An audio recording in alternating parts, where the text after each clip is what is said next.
Picture this. Two guys talking about true crime, Weird mysteries. horror stories, But the conversation is light. and mostly funny. and sometimes naughty. This is A Scriptsalog. Spotify exclusive. I'm Gideon. And I'm Glenn, and we're serving huge portions of horror and true crime twice a week. We'll make sure your cravings are satisfied. And you'll be begging for more. Char. Check us out. This is Scriptsalog, available exclusively on Spotify. If you like this episode, please rate the podcast 5 stars, 6 and take your dome. This podcast is a member of Bunk Collective.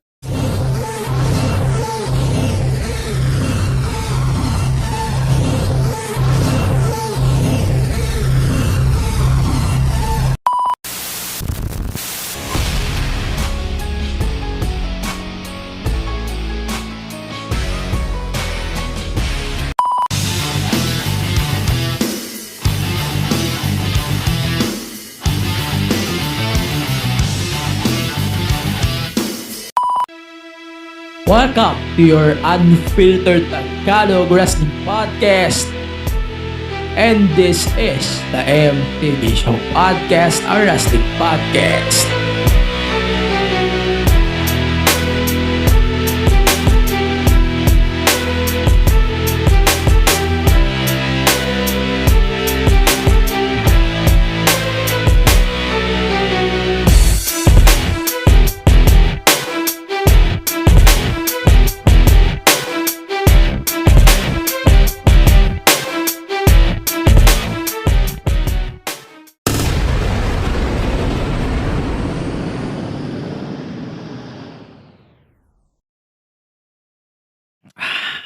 Hello, check.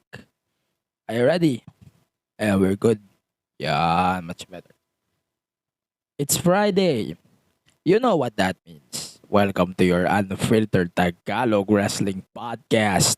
This is the MTV Show Podcast, a wrestling podcast by Bang Collective.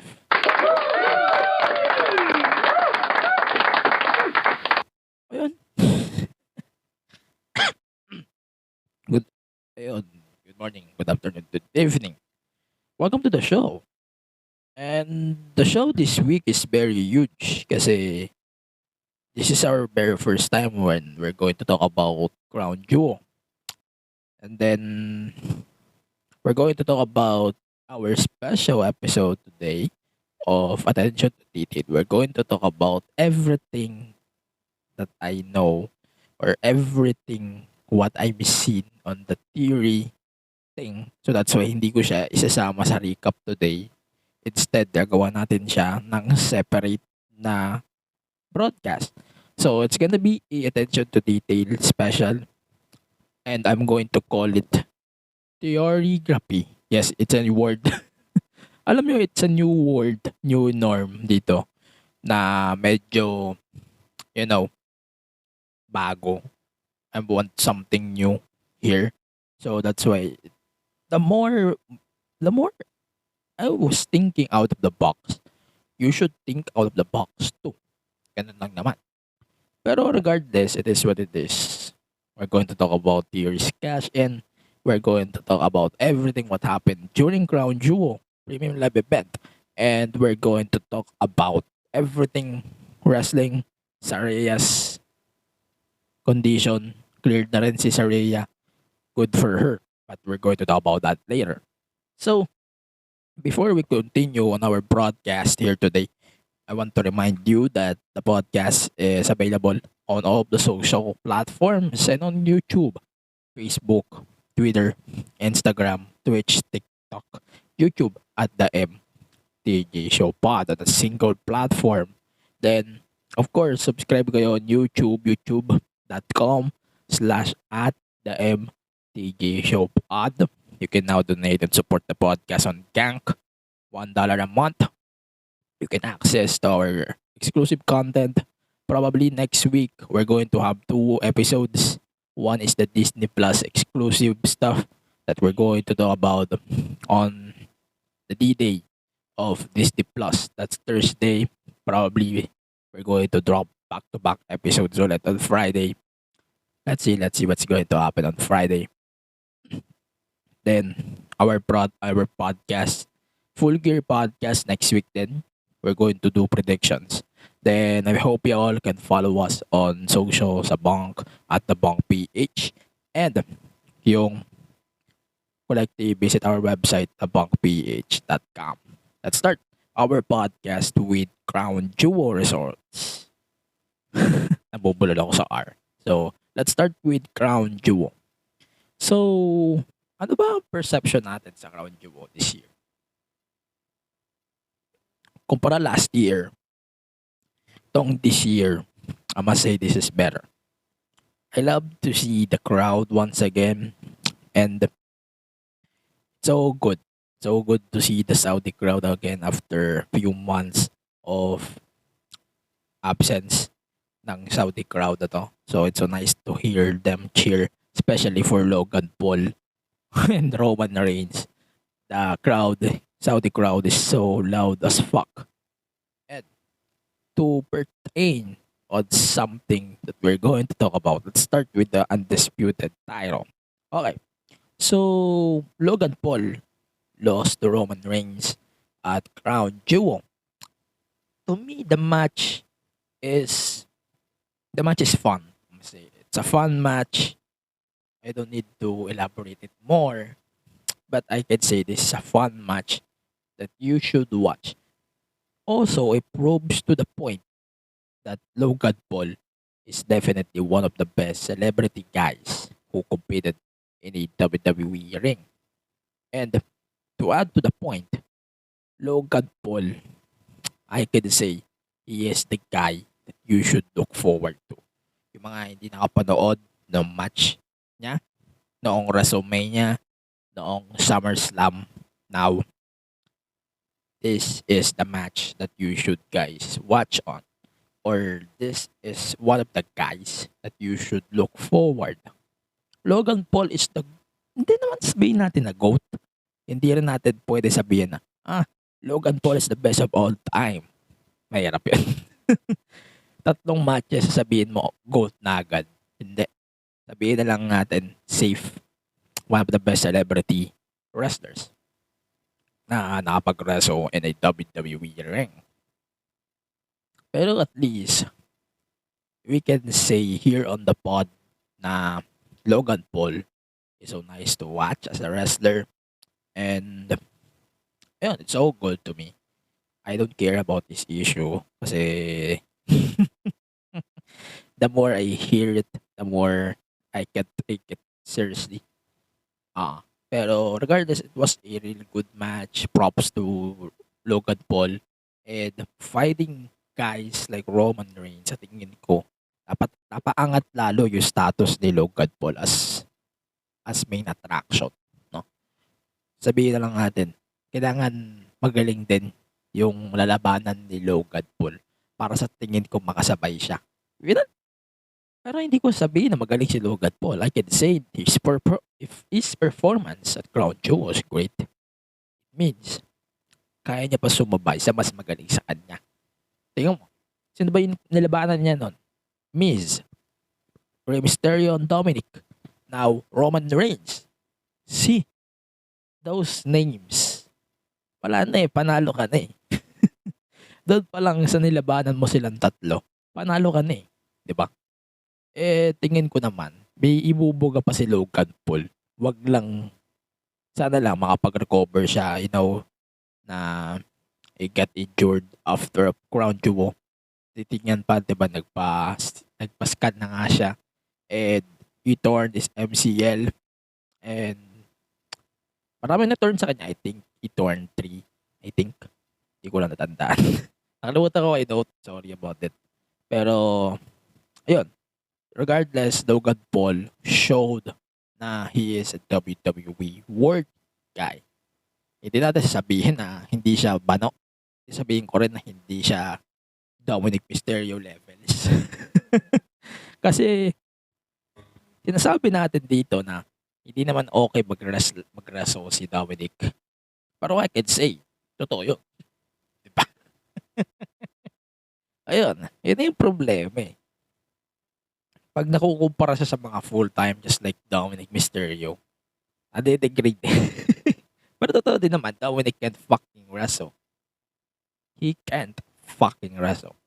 He defeated a world champion AJ Styles. And that's stupid enough to justify he can't fucking wrestle. Okay, let's go to the next matches. Let's talk about it. Sabay, women's tag team titles and the women's title on Raw. So, hindi nagtagal yung women's tag titles kina Alexa Bliss and Asuka. Damage Control defeated Alexa Bliss and Asuka thanks to Nikki Cross. They attacked Alexa Bliss after before the end with neckbreaker, and then Damage Control decided to capitalize the situation and they got the win. Okay naman sa akin, it's very understandable, pero yung placing ng change, parang hindi ko maintindihan. At this point, they parang nawawala na rin ulit sa wisher yung Tyros. Pero tinignan pa natin, there's few weeks pa before War Games and maybe magbabago pa dito o worst, mawalan pa ng isang taro. Si Bailey naman, in the other hand, Bianca Belair. I love the match for both of them. This is the fourth defeat of Bailey in a one-on-one versus Bianca. Di ako nagsasawa, pero ang problema, nagsasawa ako on Bianca's run as champion. I can see her na okay na to eh. Bianca is long enough na for the championship. Hawakan niya ng matagal yung Raw Women's title. It's time for a change. And WWE is not giving us that yet. Kailan pa? Next year? Sawang-sawa na rin ako kay Bianca. Ito yung problema ko. I love Bianca in the ring. No doubt. Sa akin ko yung sinasabi dito, I love Bianca Belair in the ring. The problem is, people is sour na. Sawa na. We need something new. And, sinasabi ko din na pag nagsawa ang tao, magdo-domino effect yan eh. Magsasawa yan. Mag-uumpisa na ng disaster yan eh. Sunod-sunod na yan eh. Diba? And people can't fucking understand na when Bianca loses to Bailey, dapat ng crown jewel is supposedly a new era for Raw. Kasi they won it all. Nag-damage control all belts. So pwede nga magkaroon pa ng implications before War Games. Maybe magkaroon ng title change before War Games. Let's see. Pero I don't see the sense of it. The decision-wise. Pero the match-wise, I love the match. I could say this is my match of the night. Aside Roman Reigns and Logan Paul. Pero regardless, this is my match of the night. And I want some more. I'm so excited for the War Games. I cannot wait to see all of them. Bianca, Alexa Bliss, Asuka, Io Sky, Bailey, Dakota Kai, Nikki Cross, and the rest of the, kung sino man yung ilalagay nila. I cannot wait to see the action on War Games. And I cannot wait to disappoint you guys again. Going back, let's go to the undisputed titles. We're going to talk about the half of it later on the second half of the show. But for now, let's talk about the match na nangyari sa Crown Jewel. The match at Crown Jewel, it was fine. Okay naman siya sa akin. Meron lang akong question na gusto kong sagutin nyo. Sino ang tatalo sa The Usos? At this point, hindi naman ako nagsasawa. But I see na hindi matatalo ng New Day ang Usos this Saturday on SmackDown. So, nag-advance question na ako eh. Sino ang tatalo sa Usos? Aside sa Viking Raiders. Kasi I don't see anyone kahit MMM hindi ko nakakita eh I don't see everyone losing on Usos or maybe talunin ng Usos. Kasi natalo na nila lahat eh. Ang problema na lang natin, who would be the one na mag-dethrone sa Usos? And it's definitely not maximum male models. It's definitely not the New Day. It's definitely not Viking Raiders. Eh sino? Yun ang tanong. Kung hindi sila, sino? Di ba? Yun lang naman ang tanong dito eh. If hindi sila, sino? Kasi we want the answers. Kung hindi rin brutes, sino? Di ba? So, anyways, the match between Usos and Brawling Brutes is a fun match din. Pero I'm not that fan of how they are just consistently booking Usos. Tapos, wala na. Ando na lang sila sa shadow ni Roman. Parang, I hate, hindi naman sa ayaw ko sa booking, pero parang hindi na consistent yung booking. Mamaya, may isa pa tayong booking na hindi consistent. Gusto kong itako on our third half. We're going to talk about it later. Let's go to the OC versus Judgment Day. I don't know, but nag-slow fade na rin sa akin yung feud na to. I want this feud to get over with. Sa totoo lang, medyo nasasawa na rin ako dito. They started this feud as a follow-up on Edge and Finn Balor feud. Then AJ Styles joined the mix. And medyo nagsasawa na rin ako. Totoo lang. Nagsasawa na rin ako. And I want to see the outcome of Rhea and BAM. Yes, sinasama ko na si BAM dito. Kasi ipapertain pa natin siya mamaya. I want to see a good outcome on those two kung hindi man isasama sa Judgment Day story na ito. I want to see something new here. And if you're looking for something new here, definitely yung woman na lang. Diba? I see the sense of Rhea being booked for almost 3 months as the advantage of the Judgment Day. And now, wala na sa kanila yun. Kasi fair game na eh. Andyan na rin si Mia. Pero ito, sige, takaw na rin natin. That was a fun match. I'm glad that Michael Cole and Wade Barrett mentioned the championship run of Carl Anderson in New Japan and Finn Balor being part of the Bullet Club before. They acknowledged it on the commentary.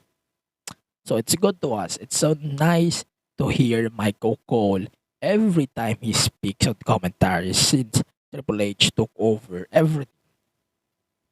And it's so fun. Diba? Sobrang ganda panoorin ni Michael Cole lately on TV.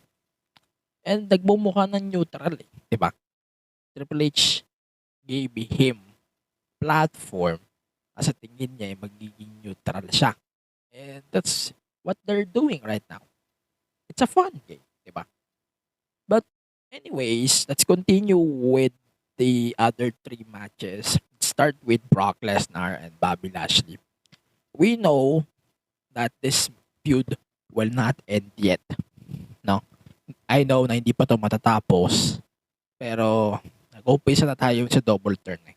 Mukhang Brock Lesnar will be the face now. Lashley will be the heel ulit once they are going to continue this feud. Bitin eh. Bitin din yung match noong Crown Jewel. So, Brock basically used the ropes for advantage to pin Lashley. And then Lashley assaulted Brock after of the match. The notable parts lang of this match is yung munti ka na mag-fade si Brock on the hurt lock. And that was it. I cannot wait to see those two. Maybe WrestleMania.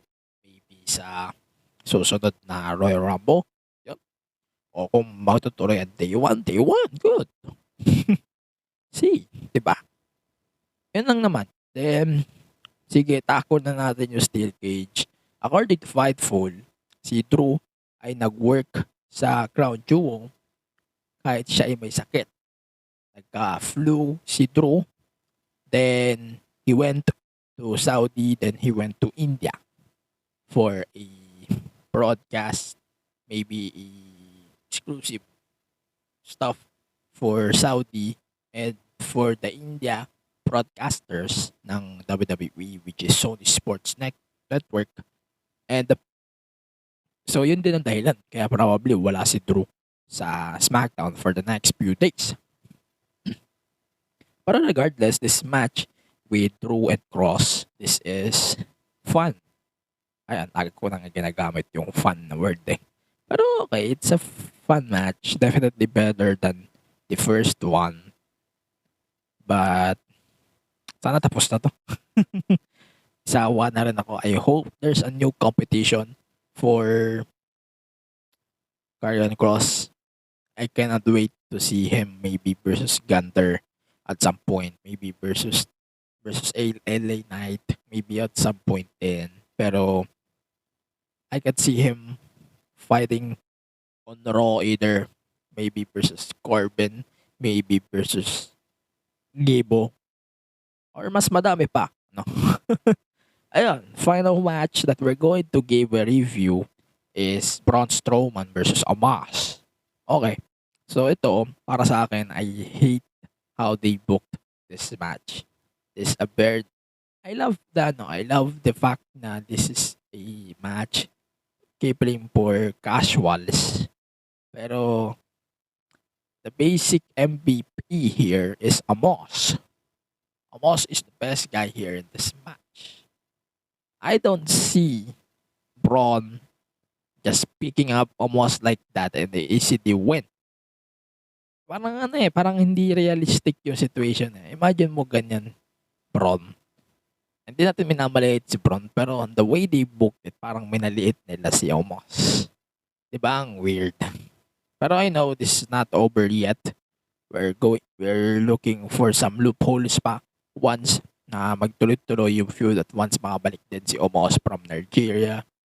So, yeah. That was fun. That was a fun feud between the two so far.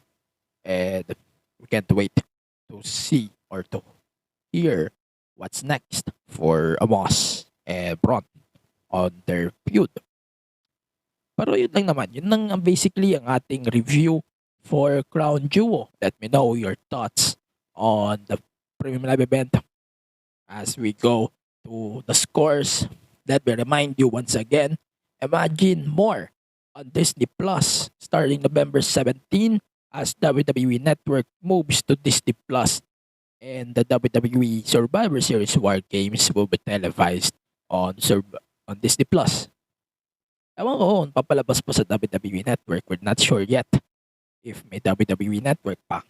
But if meron, we're going to give you more information about that next week. Kasi malalaman din naman natin next week kung ano makukuha nating information about it. Sorry about that. I have to cut it.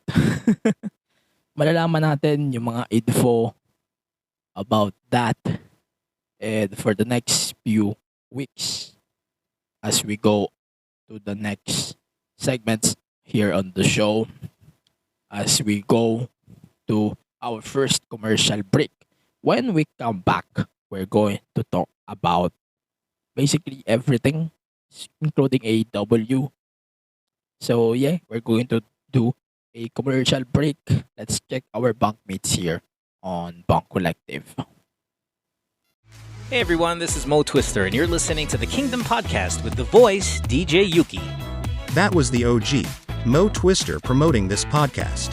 If you like Korean pop culture, or know someone who does, then get into it, and visit our Facebook, Twitter and Instagram pages at the Kingdom Pod PH.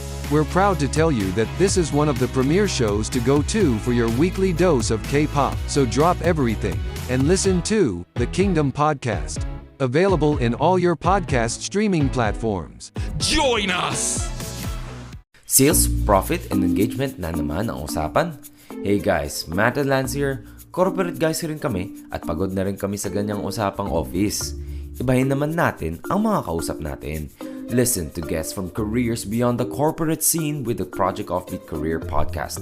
Imagine talking to historians, gamers, teachers, and the like on how they live differently and succeed in their unconventional careers. Baka sakali, ito naman ang sign to pursue your passions. Kita-kits sa Spotify, Apple Podcast, and YouTube.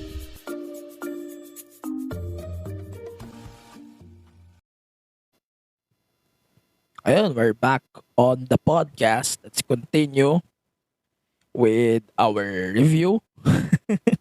Weekly show lang naman nito, so it's most likely mabilis lang to until the theorygraphy yung ating i-discuss later in the show.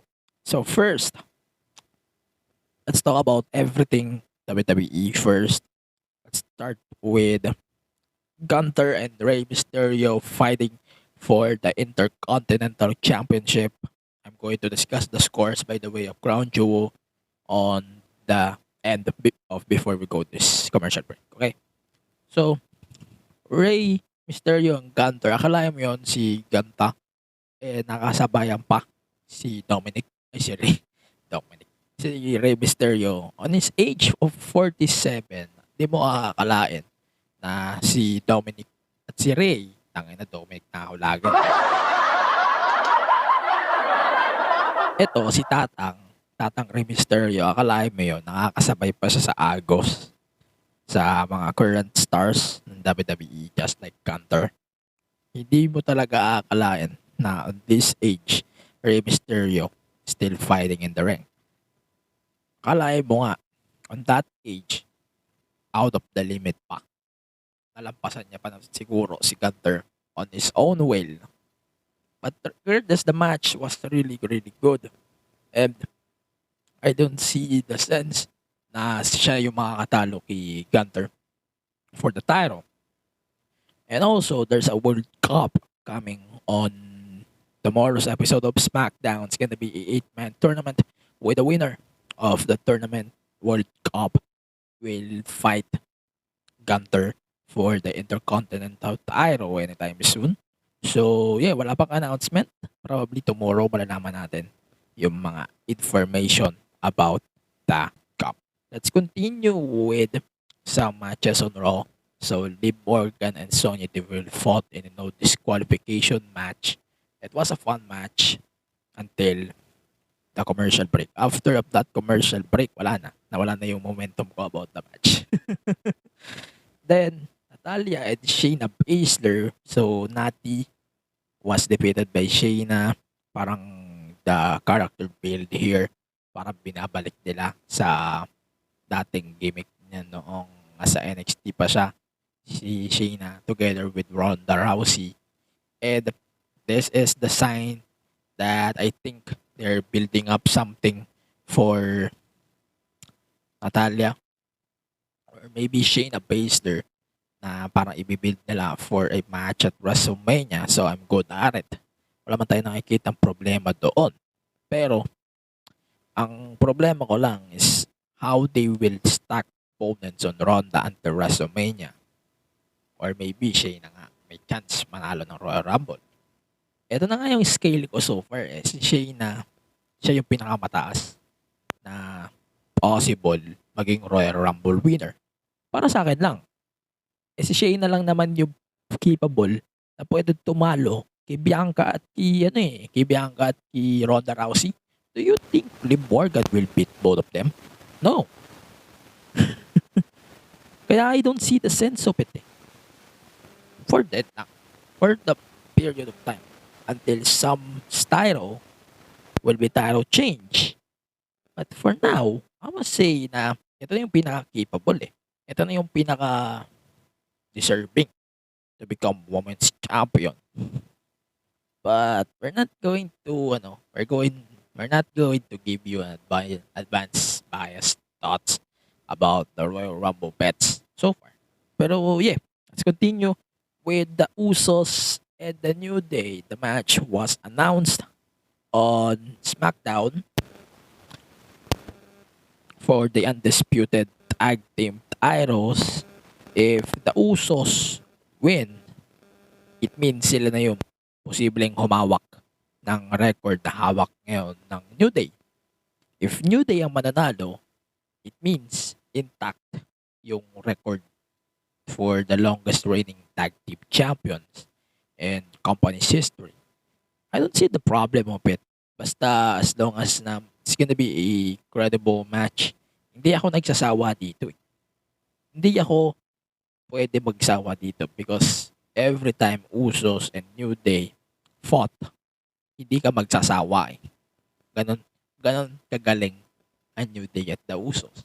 Ganon yung lala ng chemistry ng two teams na to. Hindi sila nakakasawa to the point na hindi ka magsasawa agad. Magsasawa ka man, pero hindi yung sawang-sawa kagaya sa title run ni Roman Reigns. And kung paano ginawa ni Triple H noon yung kanyang title hostage, hindi siya umaabot sa ganong sawa eh. Diba? Pero to be fair naman na both of them deserves the titles. Possible din na bumalik dito si Big E. Anything is possible at this point. Maybe lumabas nga din dyan ang Brawling Brutes to distract the Usos. Everything is possible at this point. Except on Vikings. I don't see Vikings will beat kasi either of them. Until now. At least until for now. Pero, it is what it is. Mamaya or certainly sa mga susunod na araw malalaman natin yung fate noong titles, di ba? Okay, let's continue to Mia Yim. So, Mia Yim was introduced as their answer to the Rhea Ripley problem na pinapertain ng nila Gallows and Anderson nila Gallows and Anderson na nare-refer nila as the Rhea Ripley problem. So, there's the answer now. And I'm good at it. Wala naman ako nakikitang problema kay Mia Yim. They need someone lang na pwede mag-took out kay Rhea talaga as soon as possible para lang masumaba yung storytelling. And okay naman sa akin. At least nakukontinue din yung story at least for 1 month pa. Kasi sobrang over din talaga ni Rhea at ni Dom. And of course, the 2 members pa ng Judgment Day. Pero okay, let's see kung ano pa ang maasahan natin sa Judgment Day. Then ito na nga. Mag-skip na tayo. So let's talk about Dana Brooke and Nikki Cross for the 24/7 championship. And ayun, Nikki Cross defeated Dana Brooke for the belt. Then afterwards, after the commercial break, si Nikki Cross, she throwed the 24/7 title to a trash can. As of today's recording, the 24/7 title is no longer on the active titles. No? Kung nakalagay kasi sa WWE.com na active, dapat yung championship nakalagay 2019 to present. In this case, nakalagay na lang doon is 2019 to 2022. So that's the sign that technically WWE is retiring the belt. Pero we don't know yet. Wala pa kasing confirmations from the company itself that we're going to retire the title for good. Yun lang yung sign natin. Yung pagtapo na yun. Diba? Pero let's see. Speaking of title, WWE also announced that there's gonna be a women's war games and men's war games. The women's war games is now announced. It's gonna be Team Belair versus Team Damage Control, composed of Alexa Bliss, Bianca Belair, and Asuka versus Damage Control, Bayley, Io Sky, Dakota Kai, and Nikki Cross. We don't know the other one on the Damage Control side. We don't know yet who's the 2 on the opposite Bianca side. Nalaman natin in the next few days. Maybe Sasha and Bayley. Pwede din naman Dana Brooke and Candice LeRae, everything is possible naman at this point. But if they want some boom, definitely they're going to throw Nikki, or maybe they're going to throw Sasha and Naomi to the mix. Kasi return to eh. If gusto nila ng matinding boom for War Games, this is the direction that they're going to follow. Meanwhile, let's continue on some stories here. Gusto ko panoorin nyo yung promo ni Shelton Benjamin kay Theory, kay Austin Theory, after of noong Raw match nilang dalawa. Yung pinromo sa Raw Talk. That was a really good promo by Shelton Benjamin. Definitely one of the best guys in the company na nag-stay sa company. Definitely one of the best guys in the company on the 20-year run of the company, on the 20-year run of Austin Theory. Then finally, Seth Rollins versus Theory slash Lashley. Kasi ito, context before we go on that match, si Theory di naman na talaga i-accept yung challenge. It's originally a Seth Rollins versus Bobby Lashley for the US title. They also implicated a double turn here.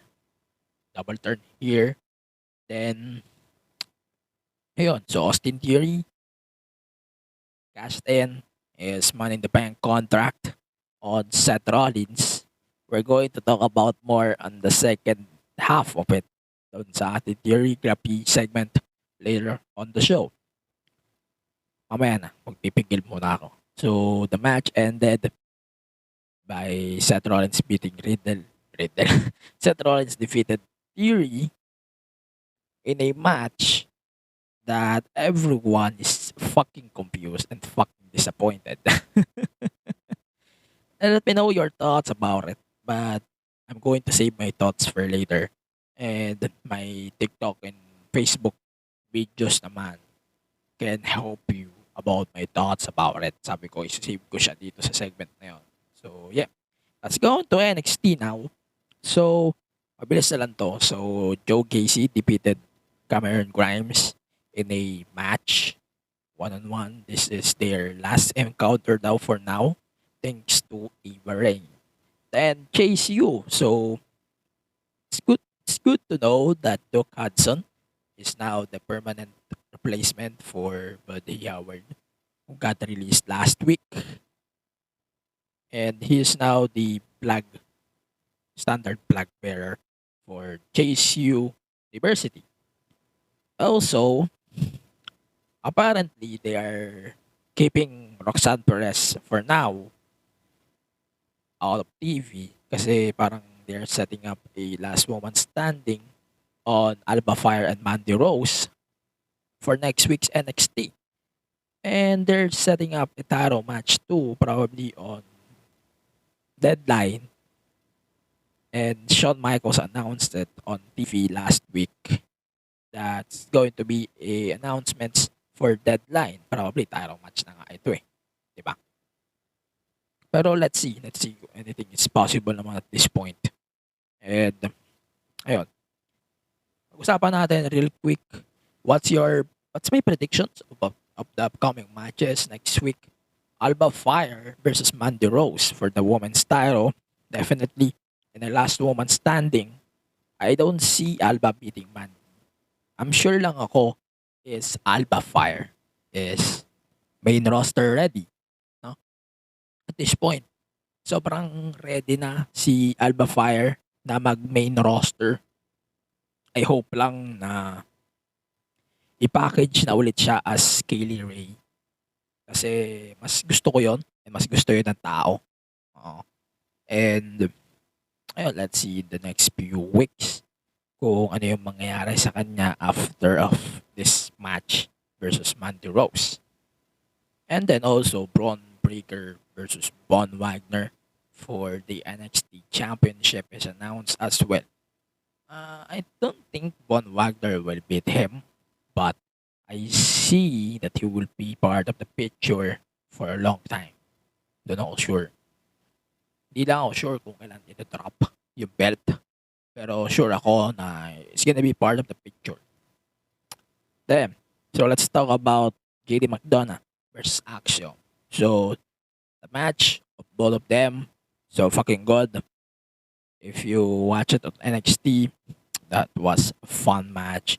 Unfortunately, the match ended by a stoppage thanks to JD McDonough.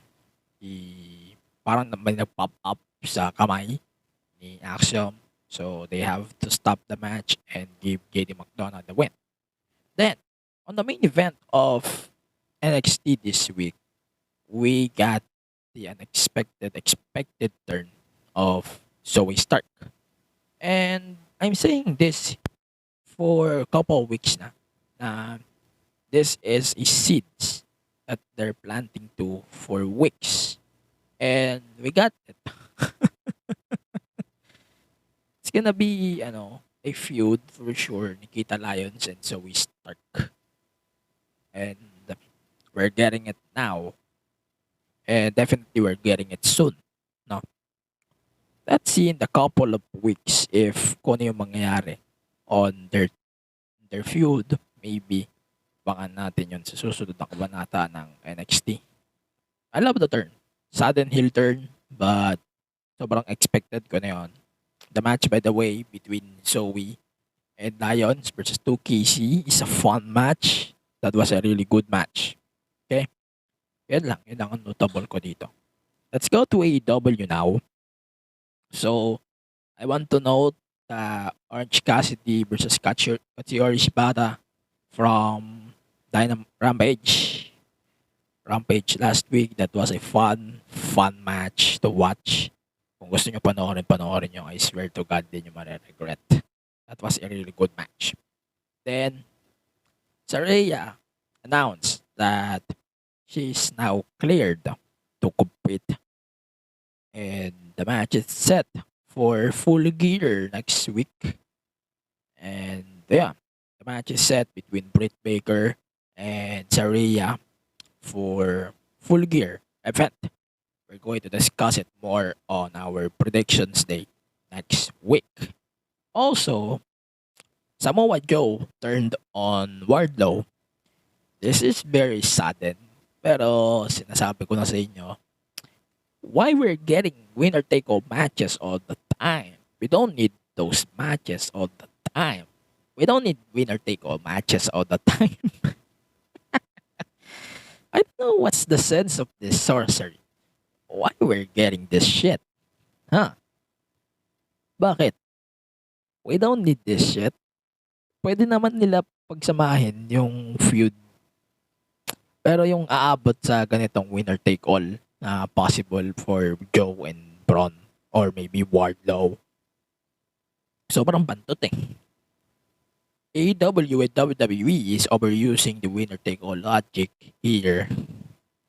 And yours truly doesn't love the idea of it. Hindi ko gusto. Kasi umaabot tayo sa punto na, sige, unify na nga lang natin lahat. And there's final battle. So, why we're getting ROH TV title matches here as well on this event? Diba? Ito yung punto na medyo nagsasawa na rin ako sa AEW. Bakit nakikita ko pa din yung ROH titles dito sa TV ng AEW? But, yeah, it is what it is. But also, MJF shoot a really good promo in a podcast on John Moxley. That was a really good promo. Hindi ko lang talaga matik na he's leaning a babyface turn. No? I don't think he's turning face. I don't think na he will turn either. And you know MJF loves to troll or to ploy somebody else. So this is not gonna be work for me.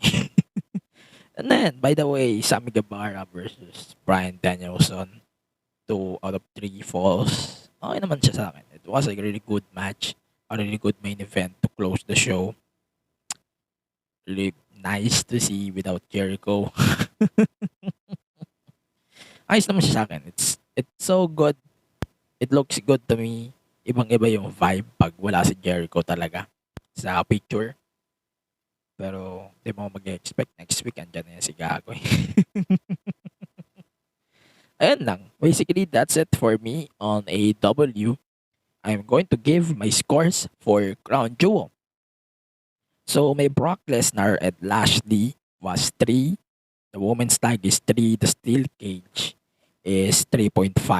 The OC and Judgment Day is 3. Take note, masyado akong mabait ngayon. So, I'm going to give it bonuses. Braun Strowman versus Omos, 2.5 over 5. Undisputed tag titles is 3.5. The last woman standing is 4.5 over 5. And the undisputed title is 4 out of 5. Let me know your thoughts on the Crown Jewel Premium Live event. And we're going to talk about it more sa parating na Survivor Series War Games and yung parating na Full Gear next week on the podcast. So for now, we're going to take another commercial break. When we come back, we're going to do our Theorygraphy, when we're going to do a commentary on Theory's losing, Theory's Money in the Bank cash in, and what's next for the guy. Now, yun ang gusto kong itako natin on this next episode of the Attention to Detail podcast. We're going to drop it in 2 weeks on Spotify and other platforms. Maybe next week nga. Kailangan ko na siya i-drop agad next week. So yeah, for now, we're going to take another commercial break. Let's check our bunkmates here on Bunk Collective. Bakit mabaho ang utot? Lulubog na ba ang Pilipinas? Mahihain ba ang makaya? Bakit bumabagyo sa Pinas? Mga katanungang bumabagabag sa kaisipan ni Juan, halika, bigyan natin ng mga scientificong kasagutan. Ito ang inyong gurong lakan mula sa Bulacan, Sir Red. At ito ang Hainay na Tagham the Podcast Year 2. Pakinggan sa lahat ng major podcast streaming platforms. Tara, matuto, magsaliksik, magkaroon ng dagdag na kaalaman. Haynayan, magpakailanman. Check. We're good.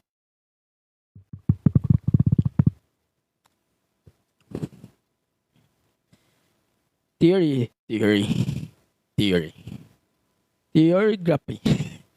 Ang hirap pa. Theorygraphy. Yan. So, dinefine ko in my own words yung salitang theorygraphy. Kung pwede ko to Merriam-Webster, walang problema sa akin. Basta hindi ako magbabayad. Theorygraphy means, for me, this is the run of Austin Theory. Starting from maybe WrestleMania until on the way he lost to Seth Rollins at on his cash in on Money in the Bank contract. So let's talk about the theory. Theorygraphy means the Austin Theory effect. Tandaan nyo ba, no July 2022, when I reviewed Money in the Bank, I called Austin Theory the future of WWE. Hindi ko binabawi yung mga words na sinabi ko noon. On that period of time, Triple H took over na yung company. So, akma pa din naman yung sinasabi ko. In this case, when we are going to Austin Theory, we don't know what we are getting next. Yes, Vince McMahon retired a few months ago as the CEO of the company. But yet, based on what you're guys hearing to me, we're still getting Vince McMahon In my own words, Vince McMahon booking is basically trash, stupid, and irrelevant. But we don't need to elaborate those things just to prove to you that Vince, shit. We don't need to prove to you that Vince McMahon's WWE is not right. But it doesn't mean we are going to normalize this kind of stupidity on Triple H's own WWE. Going back, let's talk about the Money in the Bank. Yes, ulitin ko, I don't like this Austin Theory win. I say it a lot of times in the show if you wet. Sinabi ko na yon. But I respect the rule of the briefcase. I said on a TikTok video a few days ago that the call here is kinda stupid. If you remember how pissed I am on that same day when they said Theory is cashing in his Money in the Bank contract. Pero sabihin na lang natin, we are going to put things into perspective. Number one, why Austin Theory cashed in his Money in the Bank contract on a mid-card championship? Like, we're not saying here na, Austin, yung totoo, may utak ka ba? Yung totoo is WWE. Sorry about it. So, totoo ba na is Austin Theory is not using his brain or sadyang sinisiksik niya lang sa kanyang loob yung mga sinabi ni Kevin Owens a few moments or months ago? Pakinggan nyo. Because I hope you are everything you claim to be. I hope you are the future of WWE. But I've been watching you. I've been listening to you. I can see how you carry yourself. And I'm telling you right now, I don't think you have what it takes to be the future. You have now shut up and listen to me. Because I want you to prove me wrong. Come on, prove me wrong. Prove all these people wrong. You know how to do it? You know how to do it? I'll tell you. You stop thinking about the moments that were handed to you and you start making your own moments. You know how to do that? You check your ego at the door. You look at yourself in the mirror. You realize you're not as good as you think you are, but you let your passion drive you to get better. And more importantly, you leave everything you have in this ring every time you step foot in front of these people. That's how you prove me wrong. That's how you become the future. That's how you become the face of WWE. That's the voice of Kevin Owens. Kung babalikan natin lahat ng mga nangyari ng mga araw na yon, hindi mo maaasahan na ito na rin inaging downfall niya. Ito isa pang big exhibit noong ni-real talk ni Roman Reigns, si Austin Theory. Your daddy's not here anymore. Pero hindi natin mababalik ang mga nangyari. At hindi na rin kayang ibalik lahat ng nangyari. Let's face it. WWE did a best run of their company since Vince McMahon left the company premises. But we can say that this Money in the Bank cash in is the most ridiculous among them. Hindi mo rin masisisi ang lahat if the ruling of this match is being modified. WWE loves to modify almost everything behind them. Pero hindi nyo alam, I don't know kung ma-offend kayo sa akin o hindi. Pero Money in the Bank ladder matches is naka-de facto for the World Heavyweight titles. In this case, the WWE Championship and the Universal Championship. Many people saying that mas may sense pa na natalo si Austin Theory kay Roman Reigns. I said it before here on the show too, na mas may sense pa pag natalo si Austin Theory kay Roman Reigns. Or even kay Austin Theory, mas may sense pa kung natalo siya kay Braun Breaker. Ito wala. Kaya people, stop defending Triple H's mistake here. The WWE is just, hindi ko pwedeng sabihin na they buried Austin Theory. Because in the first place, Triple H is the guy who brought the guy in to the company. Second, why all of these people are defining this moment as counted? Guys, hindi yun norm.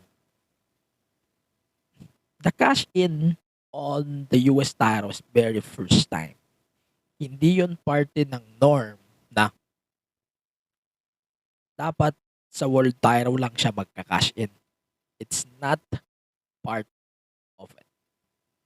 Sinasabi ko sa inyo, noon pa man, WWE Money in the Bank is a easy shot for the WWE title. Nagmukha ka lalong talunan nung kinash in mo na sa mid-card title. Mukha ka nang talunan. Gusto mo pa maging talunan lalo.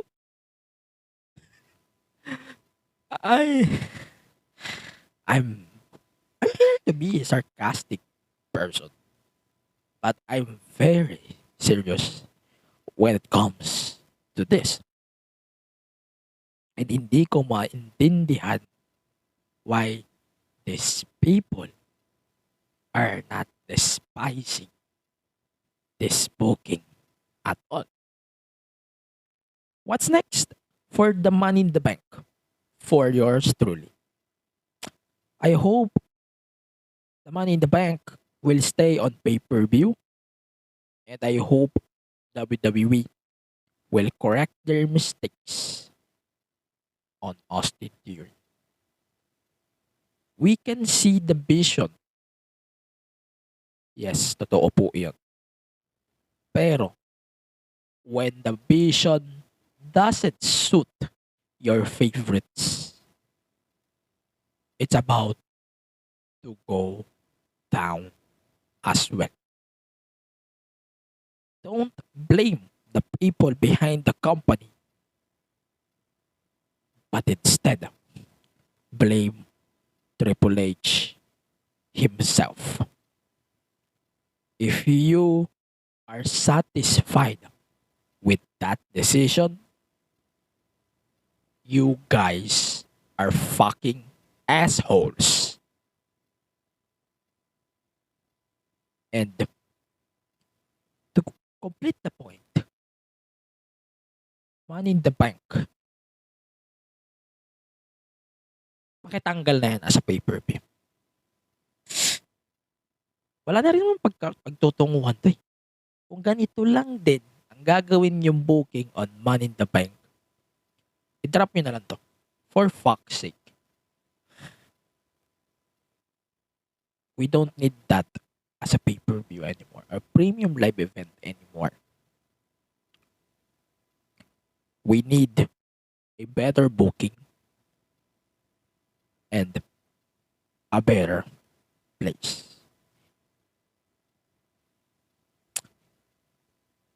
I hope Austin Theory will recover to this bullshit, and I hope WWE will correct that mistakes. That's my attention to detail. Think about it. Get in, loser. We're going shopping. I can't. I'm sick. Weh, yung tataa. Boo, you whore. Di-lockdown pa rin. Huh? 2021 na. So, anong gagawin natin? Di, magstay na lang sa house at makinig sa Cha-Astrology, the podcast. With new episodes every Tuesday on Spotify, Apple Podcasts, and Google Podcasts. Okay, in case you missed that episode of Attention to Detail, pwede nyo siya papakinggan on Spotify, Apple Podcasts, Google Podcasts, on a separate episode that will be uploaded within this Monday on the separate podcast, Attention to Detail podcast, available on your favorite podcast platforms. And let's get down to the picks of the week. Our pick for the superstar of the week is Logan Paul. The woman of the week is definitely Bianca Belair, and the matches of the week that we're picking right now is the last women's standing match, and Will Ospreay versus Tetsuya Naito for the IWGP United States Heavyweight title from Battle Autumn last November 5, 2022. So that's it for our podcast. I hope you all are listening to this podcast until the end. So follow us on all of the social media platforms, Facebook, Twitter, Instagram, Twitch, and on TikTok at the MTA Show Pod. Subscribe to our YouTube channel at youtube.com/at the MTG Show Pod. You can now donate and support the podcast on ganknow.com/the MTG Show Pod. So as $1 a month, you can access to our subscriber-only content on the platform. Plus, you will get first details of our Bash Awards 2022. And for more podcasts, visit our website, thebunkph.com. You can support us on The Collective, Facebook, Twitter, Instagram, and the rest of the podcast platforms at The Bunk PH. You can join our Discord as well. Just check discord.gg/thebunkph. The MTA Show Podcast is available on Spotify, Apple Podcasts, Google Podcasts, the rest of the podcast platforms, and on the podcast app. You can rate the podcast as well. 5 stars, 6 in Tokyo Dome. All of the podcast links is available. linktr.e/the MTA Show Podcast. You can follow me as well individually on Twitter and Instagram at AGPinera on Twitter and Instagram. Also, please support our local scene. Number 1 is MWF on their upcoming Medyo Noche Buena pala. Nasanay ako doon sa pay-per-view nila last year. So that's Noche Buena on December 11, 2022 at the Peta Theater in Quezon City. The main event is Jake De Leon versus Fabio Makisig for the MWF Championship in a Manila Rules match. Also, please support them on ganknow.com/Manila Wrestling Fed or ManilaWrestling.com. Also, please support FPW Mawala na ang lahat, wag lang wrestling on their upcoming event this November 20 at the tawag dito? Power Mac in Makati with their main event, Chito Ginto versus Mike Madrigal in a match for their main event. All of the tickets are available on ticket2me.net and on MWF as well. The tickets is available on ManilaWrestling.com. And also may tapings din this Sunday on MWF for Action Novela. I hope you all are safe. And remember, stay safe, stay wrestle in behalf of the Punk Collective. This is the MPA Show podcast in cooperation with the Punk Collective. See you on the next episode and on our Disney Plus special coverage. Thank you. See you on the next one.